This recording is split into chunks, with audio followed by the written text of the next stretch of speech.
This is Democracy Now!, democracynow.org. I'm Amy Goodman.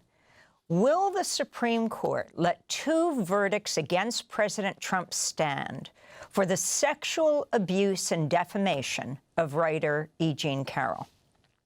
In 2019, E. Jean Carroll published her memoir, What Do We Need Men For?, in which she described an encounter in the 1990s when President Trump, she said, sexually assaulted her in a department store dressing room at Bergdorf Goodman. At the time, she was a well-known advice columnist and host of her own TV show. When President Trump denied the account, E. Jean Carroll sued him and won. A unanimous New York jury found Donald Trump liable for sexual abuse and defamation and awarded E. Jean Carroll $5 million in damages. President Trump then denied knowing Carroll and called her a whack job on CNN. E. Jean Carroll then sued him again for defamation. A second jury, also unanimous, awarded her $83.3 million, but she has yet to see a penny. Federal courts upheld both verdicts, but now President Trump's attorneys are asking the Supreme Court to overturn them, asserting the president has absolute immunity for comments he makes as president. The Department of Justice has submitted a filing to the Supreme Court backing the president's argument. Trump's attorneys have also sought to invoke a federal statute to swap the president out as defendant and have the U.S. government take his place, which would essentially nullify the verdicts, as the federal government can't be sued for defamation. The verdict is on pause until the Supreme Court either reviews the two cases or decides to pass. The Second U.S. Circuit Court of Appeals conditioned the stay on President Trump posting a bond of nearly $100 million.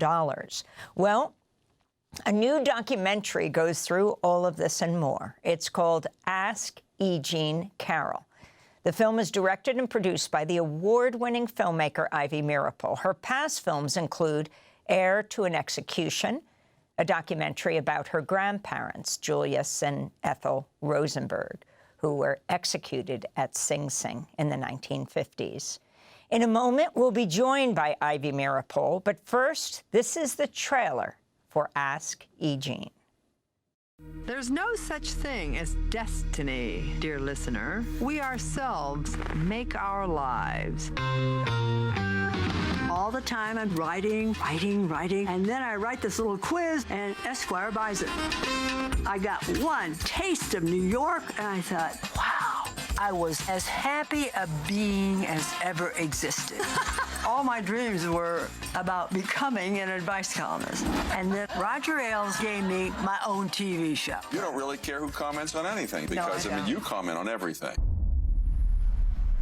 If you were concerned about being dragged through the mud, why would you choose to sue Donald Trump? Because he called me a liar, and I couldn't let it stand. I called you right after the attack. I was very disappointed that you wouldn't report him. They never would have believed me. You were more famous than he was. Here comes this huge attorney, Robbie Kaplan. She laid out the case. If women could see what kind of questions their fellow woman is asked when she brings charges against a powerful man. Were you wearing underwear? Did you wear a bra? Are you taking any medications or drugs? Have you ever had acting classes? No. There was some darkness coming in. We were prepping for the second trial, and Robbie said, the man you have not seen in 30 years is going to be in that courtroom. E. Jean Carroll had the guts to face him down twice. I am thinking of getting a toaster. The trailer for the new documentary, Ask E. Jean, out this weekend at New York's IFC Center, and will be coming out in Los Angeles as well. We're joined now by the award-winning filmmaker, Ivy Meeropol from Cold Spring, New York. Ivy, thanks so much for joining us. It might surprise people that this case, But these cases continue, and they are now sitting at the Supreme Court. Explain these verdicts and the amount of money that E. Jean could see, nearly $90 million from President Trump. Well, hi, Amy. Thanks for having me. So E. Jean, in the first case, she was awarded $5 million. Then she was awarded the massive, amount of 83.5.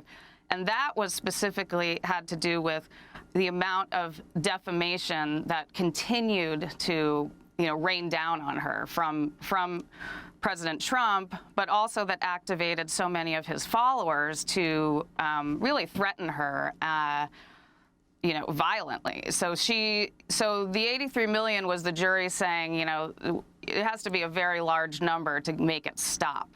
Both of those cases are now at the doors of the Supreme Court. I honestly can't speculate on what's going to happen there, but I can say that they have. I think at this point, maybe there's been about 10 or 11 weeks, maybe more, where they could have decided at least to hear or deny cert to the first case, and they just keep kind of bumping it down the road. And the first case, the $5 million, explain exactly what that was about. Well, so the $5 million had to do with the sexual assault and defamation. So what E. Jean was able to do is when the Adult Survivors Act was passed in New York, it allowed for a 1-year window for victims of sexual assault, rape, to file lawsuits. From any time in their lives, they had that year window. And E. Jean was the first one to file that case. She had already filed a defamatory lawsuit against Donald Trump because he, in his first term, had defamed her from the White House lawn and was attacking her regularly. So that had been filed. But then when the Adult Survivors Act gave her the opportunity to bring the case of sexual assault, she did so. So that's the first case. I want to play a clip from the film, which shows the start of E. Jean Carroll's deposition, in which she is questioned by President Trump's personal attorney, Alina Habba. Raise your right hand, please. Do you swear to tell the truth, the whole truth, and nothing but the truth, so help you God? I do. Thank you. Good morning, Ms. Carroll. Thank you for being here. How do you do? I'm okay. My name is Alina Habba. I'm sure you know that. I represent former President Donald Trump. Have you ever been deposed? Never. Okay. So let's go over some ground rules. First of all, you're under oath. So that means you must testify truthfully and honestly and accurately to the best of your ability. Are you ready to start? Is that a yes? That's a yes. Giddy up. Yeah. Hey, if women could see what kind of questions their fellow woman is asked when she brings charges of rape against a powerful man, it would stop a racehorse. It is really quite stunning. Okay. I am going to switch into the complaint. Do you remember what the temperature was outside? Yes. Clear and cool-ish. So that was a clip from the deposition. That's in Ivy Mirapol's film, Ask E. Jean. And she was being questioned by Alina Habba, President Trump's attorney. She just stepped down as the top federal prosecutor in New Jersey following an appeals court ruling that found she was unlawfully serving in that role. Just a little background on Alina Habba.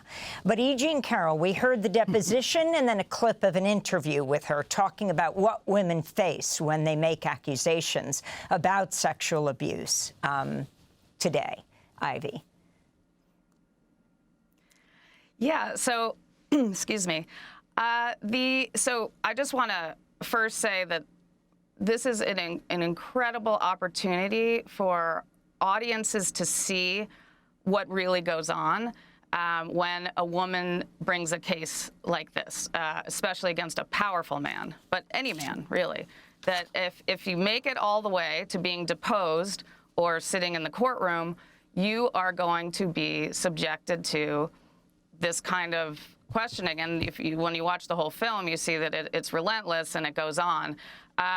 So these depositions were private. You know, they were not entered into evidence, and so they never were made public. And attorney Robbie Kaplan and E. Jean gave them to me as an incredible gift for this film and for the world to see this and to experience what E. Jean experienced. But the other part is, and I love, you know, the start of it because it just captures E. Jean, who she is, so beautifully, because right at the top you see she takes it very seriously that she's under oath, and then she doesn't realize that she has to speak the word yes when Alina Habba asked her the last question, and she said, "Are you ready?" And E. Jean just nods, and then when Alina Habba presses her, she says, "Yes, giddy up." That's like, I mean, I love it. It's like the mantra for E. Jean's life and for what E. Jean took to this case. I want to play a scene from your film, Ask E. Jean, in which E. Jean Carroll talks with writer Lisa Birnbach, the first person she spoke to, about Donald Trump sexually assaulting her back in 1996. I called you right after the attack. We were not that close of friends. I had met you. You didn't like me that much, right? No, I adored you. See, that was the thing. I thought you were the funniest writer I know. And if I tell you what happened, you will laugh. And then I will feel great. Yeah. And then we'll both be happy. Right. I think, oh, this is going to be fun. Right. And you tell me the story, and I said, E, what happened to you was horrible. And you got upset that I wasn't laughing. Yeah. And if you thought it was funny, if I called you... It would take the sting out. That it hadn't happened, it was just a funny thing. And instead, I was shocked and said, wow, what are we going to do? Please. Cheers. Thank you. You know, I was very disappointed that you wouldn't report him. But Lisa, they never would have believed me. I would have lost I would have been fired. I didn't have money to get an attorney. Everything I'd worked for would be dissipated. You said, don't ever speak of this again. Don't ever tell anyone this story as long as you live. Do I have your word? And you did. And that was that.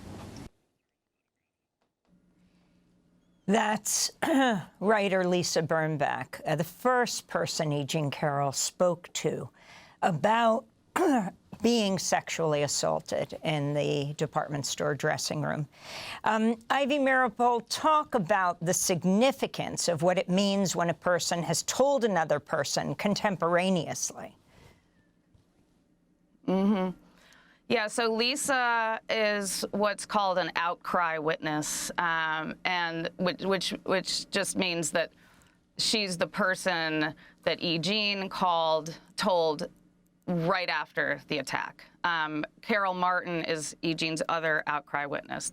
Those two women were told within a day or two after Trump assaulted E. Jean at Bergdorf Goodman's. And what's important about that is that now, then 25 years later, when E. Jean decided to come forward with this story, she went to Carroll and Lisa and, you know, asked that they please come forward now and lose their anonymity, which was not an easy choice to make for either of them.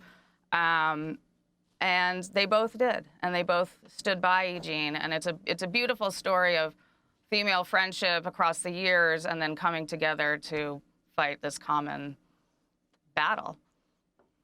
I want to go to one last clip, and that is during his deposition in 2023, Trump was shown a picture of himself, E. Jean Carroll, her former husband, the news anchor John Johnson, and Trump's then-wife, Ivana.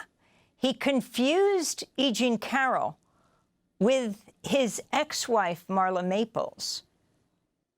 You're saying Marla's in this photo? That's Marla. Yeah, that's my wife. Which woman are you pointing to? No. Here. Carroll.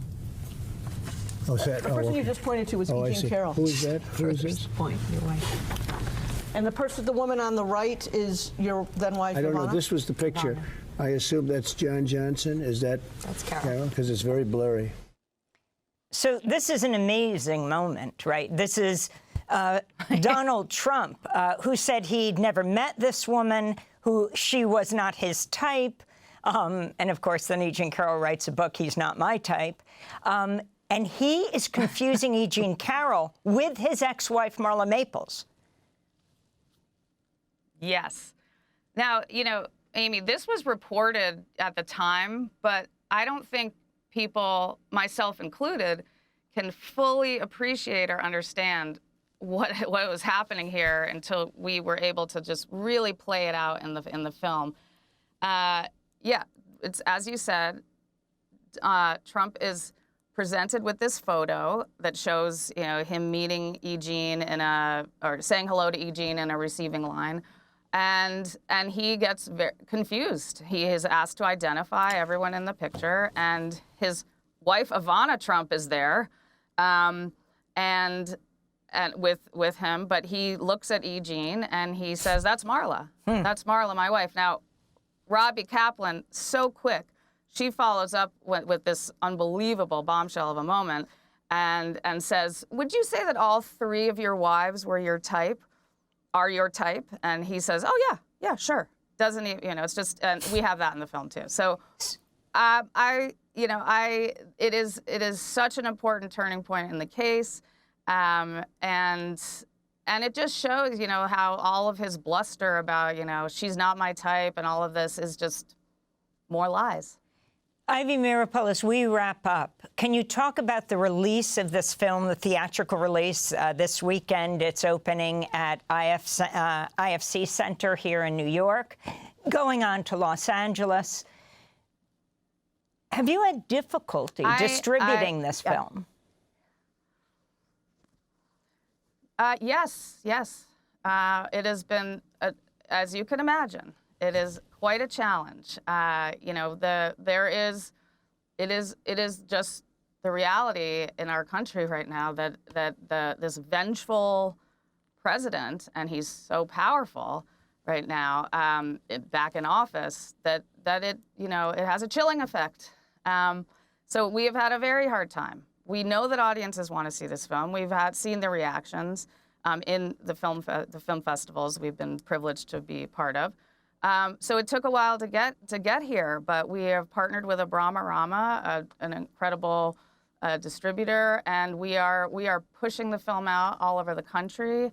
And we're really excited because it's a New York City story, and just the IFC Center Memorial Day weekend, big opening. We'll be there all week, and yeah, I'm going to be joined by some incredible women to do some Q&As. Roxane Gay will be with me. I have Amber Tamblyn. I feel the momentum starting. It feels like the exact right moment for this film. Thanks for watching Democracy Now! On YouTube. Subscribe to the channel and turn on notifications to make sure you never miss a video.